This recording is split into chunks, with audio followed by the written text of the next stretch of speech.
Sample paper का question number 20 ये है कि the binding energy per nucleon versus mass number curve for nuclei is shown in the figure W, X, Y and Z are four nuclei indicated on the curve.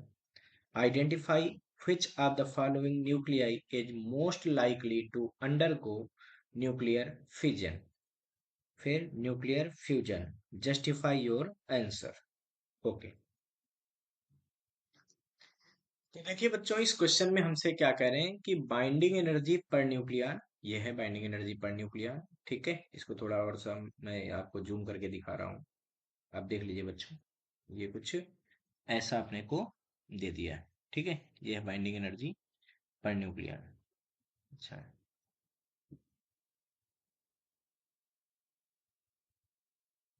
ये है binding energy per nucleon. अच्छा, और साथ में ये mass number दिया है। अच्छा ठीक है बच्चों, सबसे पहले तो आपको पता होना चाहिए कि जो बाइंडिंग एनर्जी पर न्यूक्लियन होती है ये क्या शो करती है। तो बाइंडिंग एनर्जी पर न्यूक्लियन की अगर वैल्यू ज्यादा है, ठीक है, कहीं पर इसकी वैल्यू ज्यादा है, इसका मतलब होता है कि वो न्यूक्लियाई मोस्ट स्टेबल है, ज्यादा स्टेबल। और अगर कहीं बाइंडिंग एनर्जी पर न्यूक्लियन की वैल्यू कम है तो हम कहेंगे ये जो एटम है वो लीस्ट स्टेबल है। तो पहले तो आपको ये क्लियर होना चाहिए कि अगर किसी न्यूक्लियस की बाइंडिंग एनर्जी पर न्यूक्लियन ज्यादा है तो वो ज्यादा स्टेबल है। बाइंडिंग एनर्जी पर न्यूक्लियन कम है की एनर्जी कम है तो ये कम स्टेबल है। यानी कि इसमें अगर हम बात करें तो जेड क्या है, लीस्ट स्टेबल है ना, उससे। और वाई क्या है, मोस्ट स्टेबल है, उससे कम स्टेबल एक्स है, उससे कम स्टेबल डब्लू है। पहले को ये चीज आपको क्लियर होनी चाहिए। दूसरी चीज बच्चों, यहाँ पे आपसे कहा गया कि न्यूक्लियर फिजन करने के लिए कौन सा एटम सूटेबल है।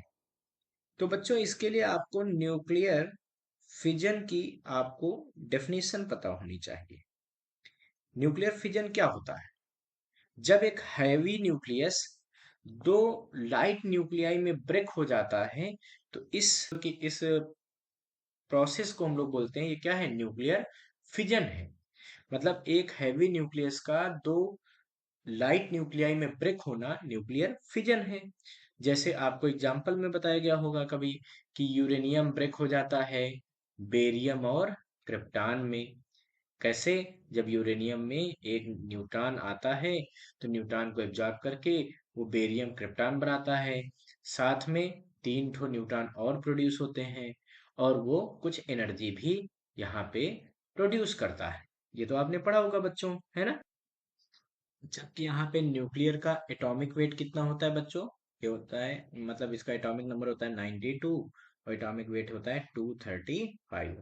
और बेरियम की अगर मैं बात करता हूँ तो बेरियम का क्या होता है बच्चों? ये होता है 56 एटॉमिक नंबर, इसका एटॉमिक वेट होता है 144। और क्रिप्टॉन की अगर हम बात करते हैं तो इसका एटॉमिक नंबर 36 होता है, जबकि इसका एटॉमिक वेट 89 होता है। ठीक है, और साथ में ये जो एनर्जी निकलती है लगभग ये 200 MeV की निकलती है। बच्चों, सबसे बड़ी बात है न्यूक्लियर फिजन में एक हैवी न्यूक्लियस दो लाइट न्यूक्लियाई में ब्रेक होता है, लेकिन आपको पता है कि बाइंडिंग एनर्जी पर न्यूक्लियन जो होती है यूरेनियम की वो कम होती है। ठीक है, और जबकि बेरियम और क्रिप्टॉन की पर न्यूक्लियन बाइंडिंग एनर्जी ज्यादा होती है। मतलब न्यूक्लियर फिजन जो होता है उससे क्या होती है, आगे चल के ज्यादा स्टेबल एटम बनते हैं। तो यानी कि न्यूक्लियर फिजन वही कर सकता है जो हैवी न्यूक्लियस हो और उसके ब्रेक होने से लाइट न्यूक्लियस जो बनेंगे उनकी बाइंडिंग एनर्जी पर न्यूक्लियन ज्यादा हो। तो यहाँ पे ऐसा न्यूक्लियस अपने को डब्लू दिख रहा है। इसका मतलब हम कह सकते हैं कि W is most suitable for nuclear fission. Fission करने के लिए डब्लू ज्यादा सुटेबल होगा। आपके मन में आएगा क्यों?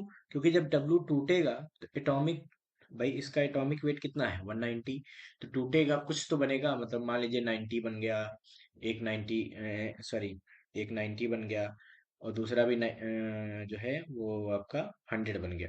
तो 90 यहाँ है, 100 वाला कहीं यहाँ होगा। मतलब बाइंडिंग एनर्जी पर न्यूक्लियन क्या हो जाएगी, ज्यादा हो जाएगी। तो अगर डब्लू ब्रेक होगा दो पार्ट में तो वो यहाँ पहुंचेगा और दोनों की बाइंडिंग एनर्जी पर न्यूक्लियन क्या होगी, बढ़ेगी, मतलब ज्यादा स्टेबल हो जाएगा। तो इसीलिए हम कह सकते हैं कि डब्लू ज्यादा सूटेबल है किसके लिए, न्यूक्लियर फिजन के लिए। क्यों? क्योंकि डब्लू की जो बाइंडिंग एनर्जी पर न्यूक्लियन है वो कम है। इसका रीजन भी लिखना है ना। तो रीजन इसका ये होगा, ठीक है, कि binding energy per nucleon of W is less then,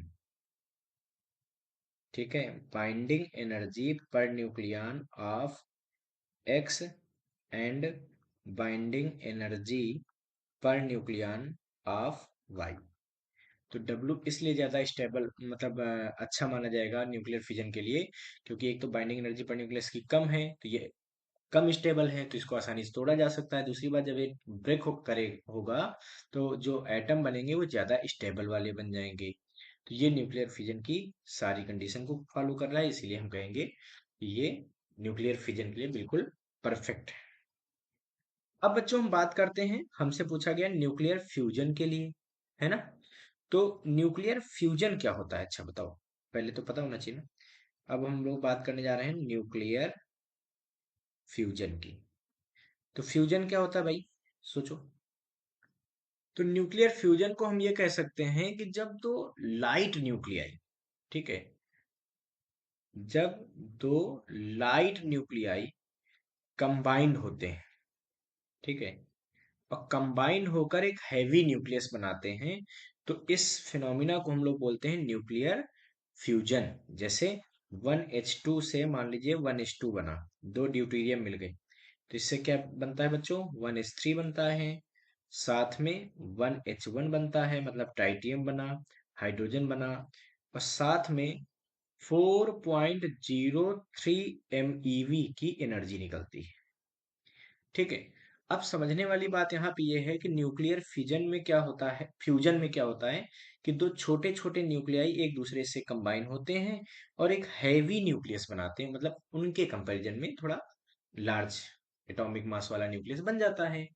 और उन जो लार्ज एटॉमिक मास वाला न्यूक्लियस बनता है, ये बात ध्यान रखना कि binding energy per nucleon deuterium की कम होती है, और जबकि binding energy per nucleon tritium की ज्यादा होती है, मतलब वो ज्यादा स्टेबल बनता है। क्योंकि अभी हमने क्या पढ़ा, बाइंडिंग एनर्जी पर न्यूक्लियन अगर ज्यादा है तो मोस्ट स्टेबल है। तो जब छोटे छोटे न्यूक्लियाई मिलेंगे तो मिलने से क्या होगा, बाइंडिंग एनर्जी पर न्यूक्लियन ज्यादा वाला एटम बनेगा, मतलब कह सकते हो हैवी न्यूक्लियस बनेगा। यानी कि यहाँ पे इसके लिए जेड परफेक्ट होगा। अगर दो ठो जेड कहीं मिल जाए तो क्या होगा भाई, 30 है तुम्हारे पास, 30 इसका, तो 30 30 क्या हो जाएगा, 60 हो जाएगा, ज्यादा एटॉमिक नंबर वाला बन सकता है ना, ज्यादा एटॉमिक मास वाला बन सकता है। यानी कि अगर इनमें से अपने को कुछ सिलेक्ट करना हो कि इसमें से कौन सा ऐसा है जो न्यूक्लियर फ्यूजन के लिए परफेक्ट रहेगा, तो हम कहेंगे न्यूक्लियर फ्यूजन के लिए जेड परफेक्ट है। क्यों जेड परफेक्ट है? क्योंकि इसका एक तो ये है, मतलब लाइट न्यूक्लियाई है, लाइट है तो जब दो न्यूक्लियाई मिलेंगे तो हैवी न्यूक्लियस बनेगा, और उसकी बाइंडिंग एनर्जी पर न्यूक्लियन भी ज्यादा होगी जो बनेगा प्रोडक्ट। तो इसका मतलब हम कह सकते हैं कि जेड परफेक्ट है न्यूक्लियर फ्यूजन के लिए, क्योंकि इसकी binding energy per nucleon x और वाई से कम है, ठीक है। तो ये हमारे पास आंसर हो जाएगा कि जेड न्यूक्लियर फ्यूजन के लिए परफेक्ट है। इसको फटाफट नोट कर लीजिए बच्चों।